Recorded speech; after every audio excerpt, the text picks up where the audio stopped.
자, 애굽으로 내려가는 요한안과 유다의 남은 백성들을 예레미야와 하나님은 극구 만류했잖아요. 가지 말라 그랬어요. 당장 너희들 눈앞에 보면 그것이 어떤 목숨을 부지할 수 있는 길인 것처럼 보이고 편안한 삶인 것처럼 보이지만 그렇게 하다는 큰일 난다, 죽는다. 이렇게 예레미야를 통해서 하나님께서 말씀하셨는데 이 사람들이 어떻게 반응합니까? 오늘 말씀 1절 뒷부분에 보면 뭐라 그래요? 그들에게 이르신 모든 말씀을 말하기를 마치니, 말씀을 딱 말하기를 마치니까 2절이 시작이 돼요. 2절 보세요. 눈이 가세요. 2절 3절. 호사야의 아들 아사랴와 가랴의 아들 요하난과, 그래놓고 어떤 사람이 따라붙어요? 모든 오만한 자가, 모든 오만한 자가 그 다음에 예레미야에게 말하기를, 뭐라고 얘기를 해요? 허정재 집사님 뭐라고 얘기한다 그래요? 2절 뒷부분에 왜 이렇게 바빠요? 뭐라고 얘기합니까? 내가 거짓을 말하는도다. 우리 하나님 여호와께서 너희는 애굽에서 살려고 그리로 가지 말라고 너를 보내어 말하게 하지 아니하셨느니라. 가지 말라 그랬는데 뭐라고 얘기를 해요?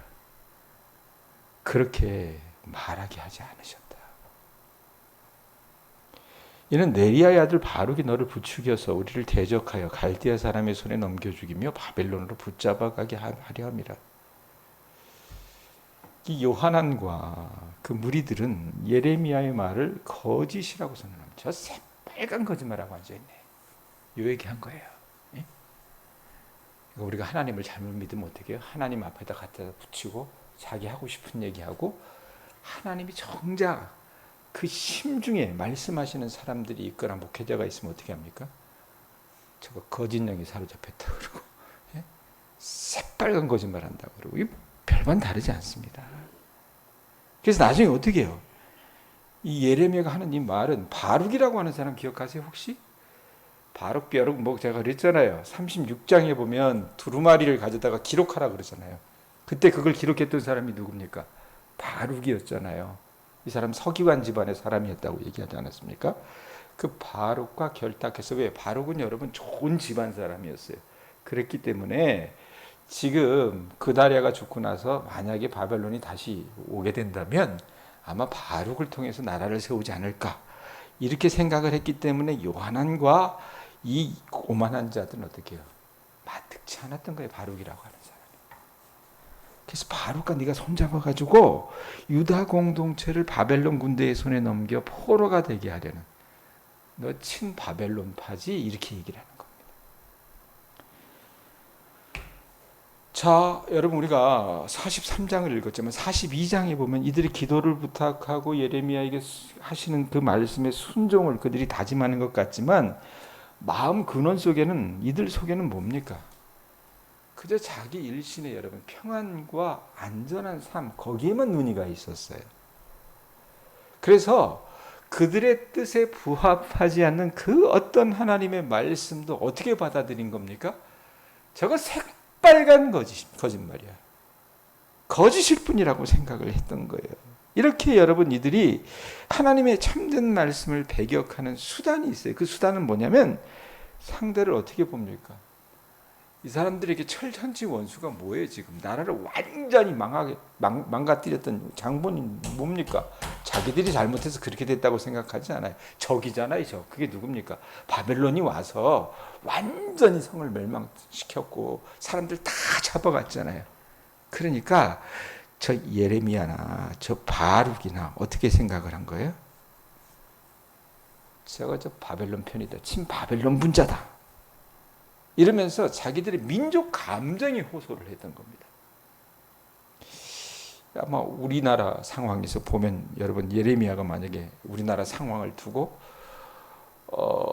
사람들이 지금 이거 어떻게 하면 좋겠어요? 찾아갔을 때 예레미야가 이 말씀을 딱 줬다면 우리식으로 하기면 어떻게 합니까? 저거 친북, 종북 좌파, 빨갱이, 이런 식으로 예레미야를 도단했다는 겁니다. 아셨어요? 자, 그래서 이들이 어떻게 합니까? 아니, 하나님이 하신 말씀도 새빨간 거짓말이라고 그러고, 예?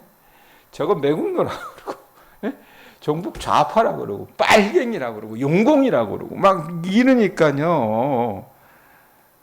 아무리 얘기하려고 해도 얘기를 듣지 않는 거예요. 결국 어떻게 해요? 이 요하난과 유다 남미는요. 가려면 자기네들만 가면 되잖아요. 예레미야하고 바룩을요. 끌고 애굽까지 내려가 버립니다. 그게 4절에서 7절이 한번 보세요. 자, 이에 가레아의 아들 요하난과 모든 군주의관과 모든 백성이 자, 하나님께서 뭐라고 말씀하셨어요? 그들에게 어떤 말씀을 하셨습니까? 4절 뒷부분에 보면 뭐라고 그래요? 유다 땅에 살라 하시는 여호와의 목소리. 하나님이 예레미야를 통해서 하셨던 말씀은 뭐예요? 야, 당장 그렇게 너희들이 두렵고 불안한 삶이라도 이곳에서 살아 그랬는데 그 유다 땅에 살라 하시는 여호와의 목소리를 순종했대, 순종하지 않았대? 순종하지 아니하고 가레아의 아들 요하난과 모든 군주의관이 유다에 남은 자 곧 쫓겨났던 여러 나라 가운데에서 유다 땅에 살려 하여 돌아온 자 흩어졌던 사람들이 있었다 그랬잖아요. 때거리가 없어가지고 2등도 아니고 3등 시민들 이런 사람들은 여러분 당장 정말로 완전히 삶이 망가졌기 때문에 사방으로 흩어졌는데 나라가 망하고 나서 혹시나 살 수 있을까 싶어가지고 다시 유다 땅에 살려고 돌아온 자 곧 6절 보세요. 곧 남자와 여자와 유아와 왕의 딸들과 사령관 느부사라단이 사반의 손자 아히감의 아들 그다랴에게 맡겨둔 모든 사람과 그러니까 그 땅에 남아있던 모든 사람을 다 긁어가지고 그래놓고 거기다 누구 또 붙여요? 선지자 예레미야와 네리야의 아들 바룩을 거느리고 어디로 갔어요? 7절에 보면 허정자 집사님 어디로 갔어요? 7절에 보면 잠을 못 자게 해야지 딴 생각 못 하게 해야지. 예? 43장 7절에 어디로 갔어요? 애굽 땅에 들어가 다바네스에 이르렀으니 자, 그들이 애굽 땅 다바네스에 가게 된 것을 두고 하나님이 다시 뭐라고 얘기하십니까? 4절에도 얘기했지만 7절에 한 번 더 도장을 꽉 찍어요. 뭐라고 얘기합니까? 그들이 여호와의 목소리를 뭐 해야 돼요? 순종하지 아니함이라. 요하나는요. 이 남아있던 모든 사람들 예레미야도 그렇고 바락도 다 긁어가지고 그들을 이끌고 나일강 삼각주 지역에 위치한 다바네스라고 하는 곳으로 갔습니다. 다바네스가 어떤 곳이냐면 바로의 궁전이 있었던 대도시라고 생각을 하시면 될 것 같아요. 모르겠어요. 이거 우리로 얘기하면 어디 세종시 비슷하게 아주 계획된, 아주 잘 짜놓은 그런 도시로 이제 데리고 간 거예요. 살기 좋다 그러잖아요. 세종이 가서 살면. 그래서 이 다바네스로 갔는데 요하난과 그 일행이 다바네스에 가서 살기 원했던 것은 여러분 이 사람들이 예전에도 이들 조상이 어떻게 애굽으로 간 적이 있었잖아요. 요셉 때 가지 않았습니까? 그 요셉이 그들에게 물려주었던 소망을 그들이 갖고 있지 않았다는 것을 말합니다. 이게 무슨 말이냐면 아주 오래전에 이 요셉의 가족이 가뭄을 피해서 이제 애굽으로 내려왔잖아요. 그랬을 때 요셉이 어떻게 합니까? 자신의 가족을 어디에다 둬요? 잘 몰라요? 고센 땅이라고 하는 곳에 둡니다. 도시에 두지 않아요. 변두리인 고센 땅에 머물게 했습니다. 왜 그렇게 했냐면 이유가 있었어요. 요셉은요, 자신의 가족이 애굽의 풍요에 현혹되지 않고 언젠가는 애굽을 떠나 약속의 땅으로 되돌아가기를 바랬어요. 그래서 그 도시 문명을 보지 못하게 했습니다. 그래서 굳이 고센 땅에 머물게 했던 겁니다. 불편한 그곳에. 그러나 요하난과 여러분 그의 일행은 가나안 땅으로 돌아갈 생각이 전혀 없었어요. 우리 이민 가서 미국 가서 거기서 살다 거기서 죽자 이러는 것처럼요. 예? 이 사람들은 하나님이 그들에게 말씀하신 약속 따위는 다 잊어버리고요. 오로지 이 애굽이 가져다주는 애굽은 여러분 물이 있잖아요. 나일강이라고 하는 그 젖줄기가 있습니다. 그래서 대도시가 여러분 발달이 돼 있었고 그때 당시 여러분 세계 4대 문명이라고 하는 이집트 문명 그곳이 여러분 애굽이었어요. 그러니까 풍요로운 대도시가 주는 안전과 평화를 누리며 거기서 어떻게 해요? 흥청거리며 살기를 원했던 겁니다. 거기가 좋다더라. 하나님의 말씀은 안중에도 없었던 거예요. 약속들은 안중에도 없었어요. 자, 여러분 그렇게 우리가 편한 거 좋아하잖아요. 편한 거 좋아하지 마세요. 편한 것 좋아하고 믿음 생활하면서도 우리가 편안한 거 좋아해요. 그러니까 새벽에 나오신 분들은 여러분들은 정말 하나님이 도장 꽉 찍어준 사람들이에요. 왜? 누가 새벽에 나와서 예배드리고 말씀 듣고 기도하려고 해요. 집에서 편하게 자려고 하지. 그러니까 우리에게 다른 모든 교인들도 하나님이 사랑하시지만 그 중에서도 여러분들을 하나님이 사랑하세요. 왜? 편한 거 좋아하지 않잖아요. 편한 거 좋아했으면 이 새벽에 안 나오죠. 안 그래요? 예? 이 사람들이 여러분 어떻게 해요? 편한 거 좋아해가지고 다바메스에 들어간 지 얼마 되지 않아서 어떻게 해요? 그 편한 것에 여러분 우리가 이 탐닉하다 보면 어떻게 합니까? 젖어들어요. 예? 그대로 여러분 그 방식을 모방한다고 말입니다. 그래가지고 이들이 했던 게 뭡니까? 그들의 삶. 이 뭐도 좋다더라? 아니 글쎄 뭐가 좋대? 거기 가보기도 하고. 아니 글쎄 이 사람들에게 하늘의 여신이라고 하는 것이 있는데 거기 가서 제사를 드리면 따박따박 응답이 온다더라 막 이러면서 어떻게 해요? 우상숭배를 자행하는 겁니다. 이게 어디 나오냐면 다음 주에 제가 휴가니까 말씀을 보지 못할 텐데 44장 8절 한번 보세요. 한 장 넘어가서 44장 8절과 17절. 그러니까 하나님이 다 알고 계시고 미리 보고 계셨던 거예요. 그래서 가지 말라 그랬던 건데 이들이 진짜 가서 했던 일이 뭔지 한번 보세요. 백권사님 44장 8절 한번 봅시다. 자, 거기 보면 뭐라고 얘기합니까? 어찌하여 이래놓고 뭐라 그래요? 너희가 그래놓고 뭐라고 얘기해요? 너희 손이 만든 것으로 나의 노여움을 일으켜. 너희 손이 만든 것이 뭡니까? 우상 아니에요. 우상으로 나의 노여움을 일으켜 너희가 가서 머물러 사는 애굽 땅에서 이래놓고 뭐라고 얘기해요? 뭐 했대요? 다른 신들에게 분향함으로 끊어버림을 당하여 세계 여러 나라 가운데서 저주와 수치거리가 되고자 하느냐. 하나님 다 알고 계셨어요. 어떤 짓을 할지. 17절 보세요. 44장 17절에 또 말합니다. 우리 입에서 낸 모든 말을 반드시 실행하여 우리가 본래 하던 것 곧 우리와 우리 선조와 우리 왕들과 우리 고관들이 유다 성읍들과 예루살렘 거리에서 하던 대로 뭐 했어요? 뭐 했다고 얘기합니까? 하늘의 여왕에게 분향하고 하나님에게 분향했대요? 그게 아니라 하늘의 여왕, 이 애굽 사람들이 섬겼던 레라고 하는 이 하늘의 여신에게 분향하고 그 앞에서 전제를 드리리라. 그때에는 우리가 먹을 것이 풍부하며 복을 받고 재난을 당하지 아니하리라 하였더니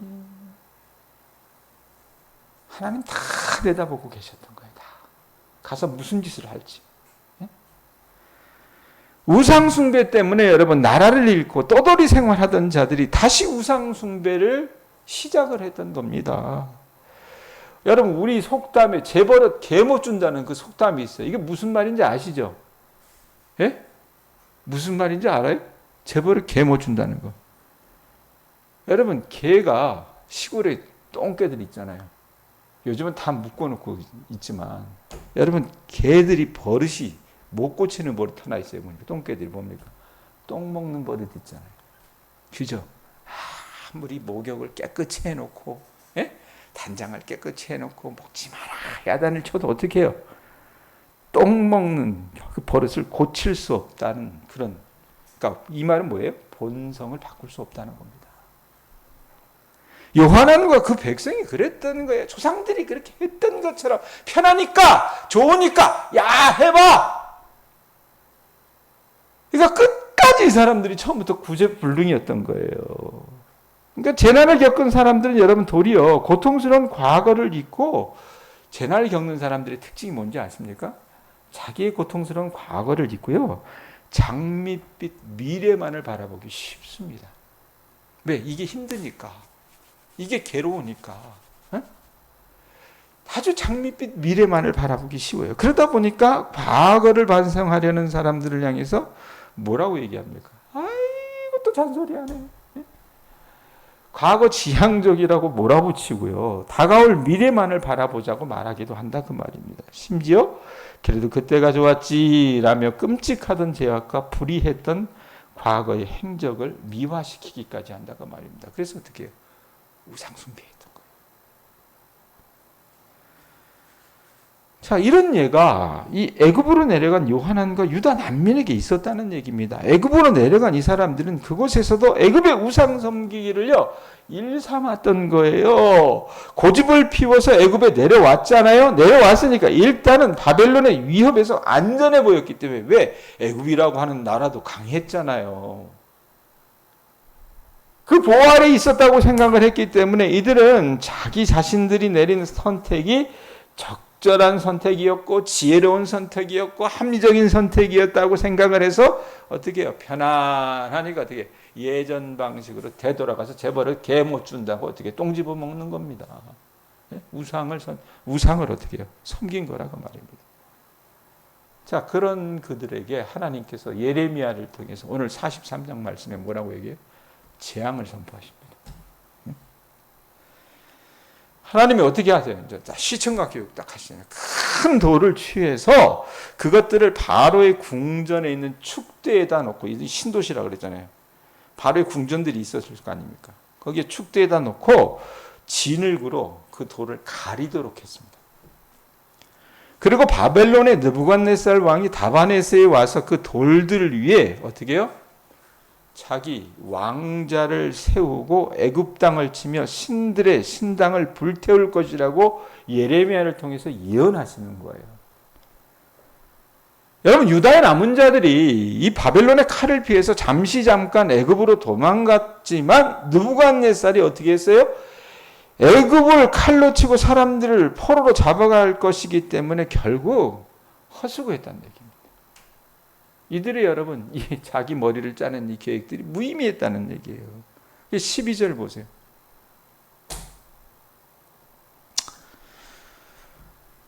12절 보면, 자, 43장 12절에 뭐라고 얘기해요? 내가 애굽 신들의 신당들을 불사를 지니라. 그래놓고 뭐라 그래요? 느부갓네살이 그들을 불사르며 그들을 사로잡을 것이요 목자가 그의 몸에 옷을 두름같이 애굽 땅을 자기 몸에 두르고 평안히 그곳을 떠날 것이며. 실제로 여러분, 애굽에 내려온 느부갓네살은 애굽의 신당들을 불사르고 이 신상들을 바벨론으로 가져갑니다. 특별히 13절 말씀에 보면 애굽 땅 어디까지 나간다 그래요? 13절 보면 지명이 하나 나와요. 그가 또, 그는 누구예요? 느부갓네살이잖아요. 느부갓네살이 애굽 땅 어디? 벳세메스라고 하는 지명이 있습니다. 벳세메스. 이 벳세메스는 사실 유다의 지명 가운데도 있죠. 이 벳세메스는 무슨 뜻이냐면 히브리어로 태양신의 집이라고 하는 뜻입니다. 그러니까 태양신의 신전이 있었던 온이라고 하는 애굽의 그 지명이 있대요. 그 지역을 가리키는데, 그래서 이곳의 석상은 태양신 레를 상징해요. 태양신, 그들이 얘기하는 태양신 레라고 하는 이 태양신인데, 그 레를 상징하는 오벨리스크가 있었던 곳이에요. 오벨리스크가 뭔지 아세요? 워싱턴에 가면요, 이렇게 긴, 이 나무젓가락처럼 이렇게 긴, 엄청 긴, 예? 이렇게 딱 꽂아놓은, 유럽이나 이런 데 가면요, 이렇게 나무젓가락처럼 긴 아주 수백 미터 되는 그 탑들을 쌓아놓은 게 있어요. 그게 태양신의 신전을 가리키는 겁니다. 그러니까 이 벳세메스가 여러분 사실은 이 사람들이, 이 유민들이 머물렀던 나바넷에서 160km 정도 떨어져 있어요. 느부갓네살이 여러분 나중에 어떻게 해요? 이 160km 떨어진 남쪽까지 어떻게 침략할 것이라고 하는 예언입니다. 실제로 느부갓네살이 여러분 기원전 567년에 애굽을 침공합니다. 진짜 이 말씀대로. 당시 유다 백성에게 바벨론에 맞서 싸우라고 부추겼던 애굽 왕이 누구였어요? 시드기야 때 애굽 왕이 호브라라고 하는 사람이 있어요. 내가 도와줄게, 가서 맞짱 떠, 이랬던 아주 못돼 먹은 왕이 있었단 말이에요. 그런데 그 호브라라고 하는 왕이 570년, 기원전 570년 정적들에 의해서 암살을 당합니다. 그리고 새롭게 왕의 자리에 등극한 아마시스가 느부갓네살의 애굽 침공으로 애굽은 더 이상 어떻게 해요? 이전처럼 팔레스타인에 내정 간섭을 하지 못하는 처지가 돼요. 그러니까 2등 나라가 돼버립니다. 자, 이 말씀이 오늘 말씀의 대략의 내용이에요. 자, 그럼 어떻게 정리할까? 며칠 동안 여러분 우리가 말씀을 통해서 계속 강조했긴 했지만 요한안과 그 백성들은요 예레미야에게 기도를 부탁할 만큼 어느 면에서 인간적으로 예레미야를 존경한 부분도 있긴 하지만 예레미야의 충고를 따를 만큼 하나님을 신뢰하지는 않았던 사람들입니다. 이유인즉슨 그들은요 믿음으로 사는데 실증이 났기 때문입니다. 그래서 어떻게 해요? 애굽으로 내려가기로 결심했던 겁니다. 왜 여러분 애굽으로 내려가려고 했어요? 두려움이 가득했잖아요. 예? 이스마엘이 테러를 일으켜서 그다랴를 죽인 그리고 바벨론 군사들을 죽인 그 일들에 대한 바벨론이 보복할 것을 두려워했습니다. 그렇기 때문에 그들은 눈에 보이지 않는 하나님을 믿고 의지할 때 따르는 위험과 모험을 무릅쓰고 싶지 않았던 겁니다. 이들이 오로지 원하는 건 뭐예요? 그저 안전하고 그냥 어떻게 해요? 삼시세끼 먹고 살 수 있는 그런 경제적인 안정을 이들은 원했어요. 그들은요 하나님 안에서 믿음의 삶을 다시 쌓는 힘겨운 수고를 하고 싶지 않았어요. 아이고 남아있는 거 아무것도 없는데 불타버리고 여기서 다시 살려고 못해 먹겠다 이 생각이 들었던 거예요. 오히려 애굽에서 자기들을 기다리고 있다고 생각한 편한 인생을 살고 싶었던 거라 그 말입니다. 여러분 42장 14절 말씀 한번 보세요. 오늘은 43장을 읽었지만 42장 14절 말씀 한번 보세요. 며칠 전에 이 말씀 설명하면서 참 중요한 말씀이라 그랬잖아요. 14절 같이 한번 읽어봅시다. 42장 14절 읽습니다. 시작.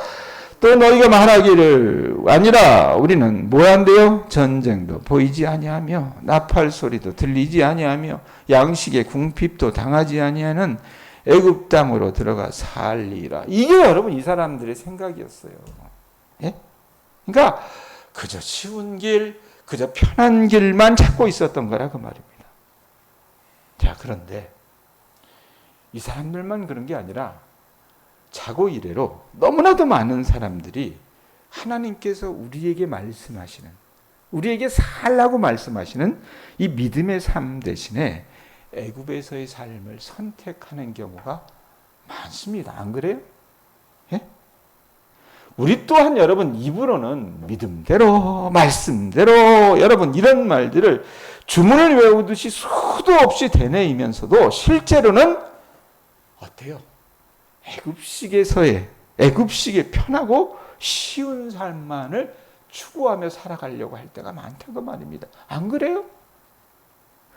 그런데 여러분 인생이라고 하는 게 여러분 저보다 더 많이 사셨지만 살아오시다 보면 우리 바람대로 됩니까? 모든 게?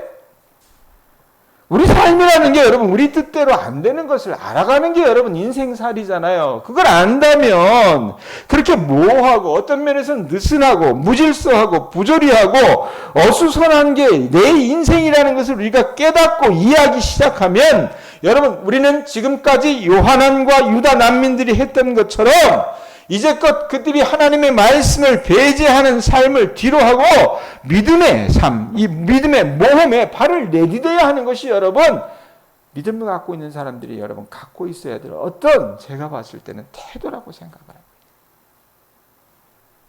여러분 제발 부탁드리는 거지만 신앙생활 하시면서 양지만 편한 길만 가려고 하지 마시기 바랍니다. 아셨어요? 그런 곳에서 여러분 우리 믿음은 자라지 않습니다. 자라지 않아요. 절대 자라지 않아요. 바로 지금 불안하고 답답하며 캄캄해서 앞이 보이지 않은 어떻게 보면 우리가 늘 입으로 얘기하는 이 지옥 같은 지긋지긋한 현실에서 하나님이 하시는 그 음성에 귀를 기울이시고 그곳에서부터 여러분의 현실을 시작하실 수 있기를 바랍니다. 하나님은요 그런 광야 같은 삶에서 길을 만드시고 그런 사막 같은 현실에서 강을 만드시는 분입니다. 그 하나님을 믿으면서 그렇게 여러분들이 현실에서 믿음으로 살아나가실 수 있는 주님의 자녀들 되실 수 있기를 축원드립니다. 기도하겠습니다.